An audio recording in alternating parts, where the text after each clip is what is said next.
today, and so we'd love to get some of your observations from week one. Would love to start with the biggest position on the field, and that's quarterback. By all accounts, it looks like Jalen Hurts looks much better so far this year. What do you think, Jimmy? Yeah, I mean, the first three practices, I thought he looked really good. The last practice on yesterday, I thought the defense definitively won that day. But, yeah, I think his accuracy has actually been tremendous so far. Looks good as a runner. I think last year he was hampered by injuries for the better part of the back half of that season, which doesn't excuse the way that the team played or the way that he played down the stretch. But he wasn't the same player as a runner as he was, the first couple years in his career last year. So, yeah, I think that's back to where it should be. And, there's rarely a ball that was hitting the ground the first 3 days of camp. The one thing might nitpick a little bit is the ball is not coming out quick at times. Like, there's been a lot of coverage sacks through the first four practices. Of course, he's learning a new offense under Kellen Moore, so that's kind of to be expected. But at the same time, it's been an issue like in the past, particularly last year, the way that they didn't handle blitz as well, didn't have hots, to get the ball out quickly. And his first instinct was typically to, kind of pick from the pocket and throw on the run whenever there's any kind of pressure in his face. So it's something to, kind of monitor as we're going forward. But, yeah, through the first four practices of camp, I think the Eagles have to be happy with the way that he's throwing the ball. Jimmy, do you believe that the problems with Jalen Hurts last year and the offense as a whole was that the plan they had for him wasn't a good plan and that Kellen Moore will have a better plan? Take the injury situation out of it, that he was battling through something. Yeah, I mean, I think really a big part of why the offense, take your pick, but a big part of why the offense failed last year was because the offense got really predictable, got really vanilla, and Hurts himself just didn't really play all that well. That's kind of been like a big question throughout the offseason is what all went wrong during their epic collapse during the 2023 season. And, it was kind of a perfect storm of awfulness, both on offense and defense. Coaching staff just getting out-coached every week, getting outplayed on both sides of the ball. But in terms of the quarterback position, yeah, I think it was hampered by the injuries. I think he wasn't as accurate during the back half of that season as he was, in 2022 anyway. And certainly they didn't handle the blitz well at all. He didn't. The coaching staff didn't. In some respects, the offensive line kind of disappointed, not playing up to their extremely, high standard that we've come to expect. It was kind of like across the board, the team underperformed offensively. And, it's a new start, new offensive coordinator, new offense. So we'll see how it all gels as they kind of continue here during the summer. But, yeah, I would mostly say that they mainly got out-coached last year, and the offense became really vanilla and unpredictable. So do you think that changes this season now that you have a respected offensive coordinator in Kellen Moore, and you want to talk about respected? Vic Fangio comes in here. I don't know how much better he would have made the defense last season, but he walks in here, and I think you already feel a sense of confidence with him as the defensive coordinator. At a minimum, he gives you – there's my radar detector. I'm in the car, by the way. Sorry. Would you slow down, Jimmy? Slow down. Well, the radar detector wasn't telling me to slow down. It was just telling me there's danger ahead. But anyway, the Fangio hire gives them some floor base level of competency that they didn't have last year. When they hired Sean Desai, I think they were optimistic about his ideas and what he could bring to the Eagles defense. Didn't work out, and then they just made the asinine switch from Desai to Matt Patricia, which once they did that, everything fell apart from there. So you bring in Fangio. They've been trying to run versions of Fangio's defense since they hired Jonathan Gannon back in 2021 after they fired Doug and the gang. But yeah, it's now they have like the real guy. They have the guy who runs the offense, runs the defense that they've wanted to run for the past 3-4 years.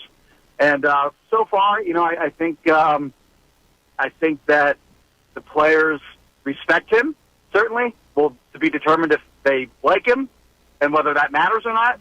But he's an old-school coach, been doing it for like 4 decades, and he'll bring at least some base level of competency to that side of the ball. Jimmy, people asked, and he was asked himself, what do you do here to Nick Sirianni? Now with these guys in charge, with some of his, I guess, power stripped away. From what you've observed, what does Nick Sirianni do here? Yeah, I mean, he's the quote-unquote CEO head coach now. And we've seen teams around the league have success with that kind of approach, determined if he can have the same level of success as guys in that similar position, like Mike Tomlin with the Steelers. They haven't had a losing season in like 17 or 18 years, whatever it's been. Exactly.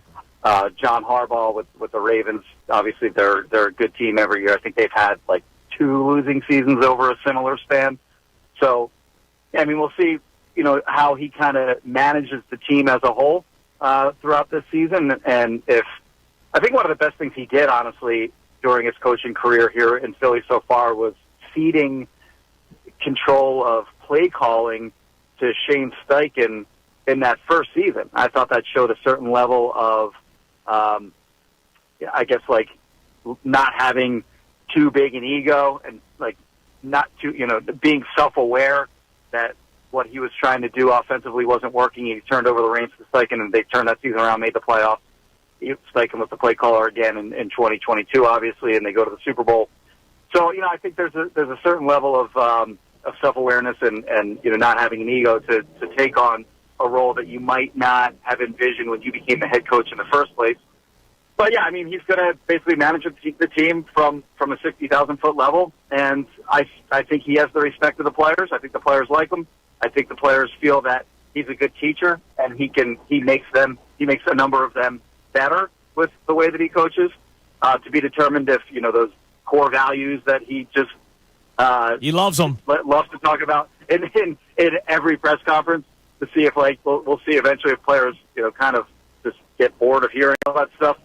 But yeah, he's got 2 really competent coordinators under him, and I think he's in a position where he's got a good roster, got a good offense. I think the defense has improved, and we'll see what he can do with it. Speaking of Jimmy Kempski on the Comcast Business Hotline, Jimmy, the linebackers, let's just be blunt, they sucked last year. It was really bad last season. So I'll ask you, from your 1 week of camp so far, have you seen maybe a more improved group of players at the linebacker position? And is it improved more so because of the players they have acquired, or, again, going back to Vic Fangio and what he's able to do as a defensive coordinator? Yeah, I think the linebacker outlook is better heading into this camp than it was last year. Last year, they had a lot of eggs in the Nakobe Dean basket, where he was the LB1, and he was going to be a 3-down linebacker. He had played, I think, like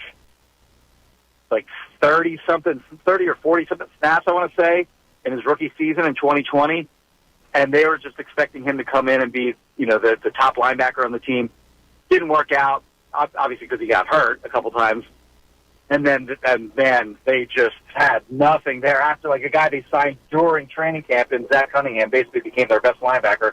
He's still a free agent right now, which kind of goes to show you what they had at linebacker last season. The number 2 guy heading into camp was Nicholas Morrow, who was just kind of a disaster at times last season. So this year they head into camp with Devin White, with Zach Vaughn, who has kind of been a surprise guy at the linebacker spot. I think when he was signed, people saw him more as like an edge rusher or an edge player than they did an off-ball linebacker. And then Dean will be back. So far, Dean's been mostly running with the second-team defense. He's gotten some reps with the first-team offense, certainly. But I think their outlook is a little bit better. One thing I will say about Devin White is that dude can run. He had a play yesterday where there's a little dump down to the flat to Will Shipley, and boom, he was there in half a heartbeat. Limited to play to like a 1 or 2 yard game, but you just see how fast that guy is. This guy was 5th overall pick in I think it was the 2019 draft. Was one of the best defense. I mean, he was like a star player during the Buccaneers Super Bowl season in 2020. Had a down year last year, of course. Got benched by the Buccaneers last year, but that dude has talent and he can run. And we'll see if what he can do in this Vic Fangio defense. But I think he's a player that is like. I think other players look at him and go, "Okay, that guy's legit." Forget about like what his history was at the Buccaneers, down season rep. I think players look at him and they go, "That guy can play. That guy can run. That guy's physical. He could be a good player. We'll see." All right, Jimmy, we appreciate it, man. We love talking to you as always. We'll be bugging you as the season continues. And enjoy Pad Day. Big day for the Beats, man. You get to watch some pads. And watch the pace of traffic. Do not try to exceed it. You'll get there. Well, the big days for the beat writers are the next 2 days when they have off. No, yeah, exactly. I'm sure you enjoy those days as well. Jimmy, thanks, man. We appreciate it.